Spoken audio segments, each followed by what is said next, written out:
আসসালামু আলাইকুম ইউটিউবার্স, কেমন আছেন সবাই? আলহামদুলিল্লাহ, আমি মোটামুটি ভালো আছি।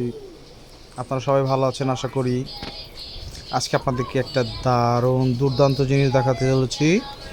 কি জিনিস বলেন তো? এটা চিনতে পারেন?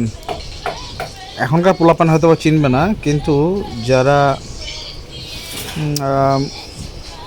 90 অথবা 80-র দশকে জন্মগ্রহণ করেছেন তারা খুব ভালোভাবে চিনবেন জিনিসটা কি। আচ্ছা, আমি একটু সহজ করে দিই আপনাদেরকে। এটা হচ্ছে হাওয়াই মিঠাই তৈরি করার মেশিন। হাওয়াই মিঠাই মানে যেটা বাতাসেই হাওয়া হয়ে যায়, সেই মিঠাই হচ্ছে হাওয়াই মিঠাই। মুখে দিলেই নাই, এই হলো হাওয়াই মিঠাই। জিনিসটা তৈরি হয় চিনি দিয়ে, শুধু চিনি আর কি, আর নিচে দিয়ে হচ্ছে স্প্রিট ল্যাম্প জ্বলে যেন কালি না হয়। আর এই যে যে জিনিসটা ঘুরছে, এইটার নিচে চিকন চিকন ছোট ছোট চিকন চিকন আপনার কী বলে ফাঁকা আছে।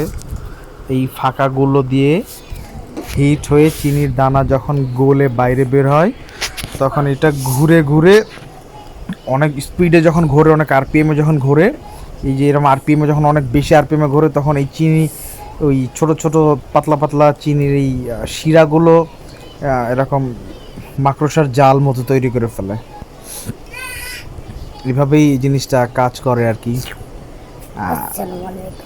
জিনিসটা আসলে দুর্দান্ত, মেশিনটা খুবই সুন্দর দেখতে। এখন তো এগুলো দেখাই যায় না। আগে আমরা স্কুল কলেজে পড়ার সময় এগুলো প্রতিষ্ঠানের সামনে দাঁড়ায় থাকতো, আমরা দেখতাম। 1 টাকা 2 টাকা দিয়ে পাওয়া যাইতো। তো খাওয়া মজার থেকে বিষয় জিনিসটা দেখতে আসলে। এই যে দেখুন, ভিতরে চিকন চিকন ছোট ছোট করে চিরা চিরা দাগ রয়েছে।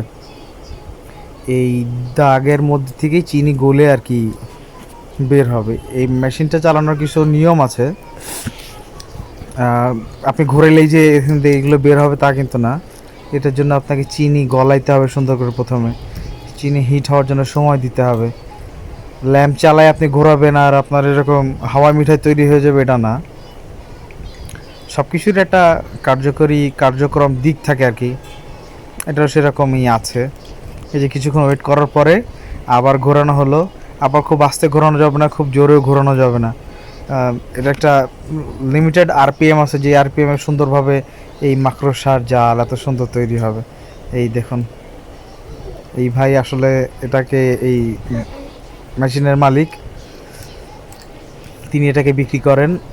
আমরা তাকে পেয়েছি এবং তাকে নিয়ে একটা ভিডিও বানাচ্ছি। আশা করি আপনাদের সবার ভালো লাগবে পুরনো পুরনো দিনের জিনিস দেখতে পেরে।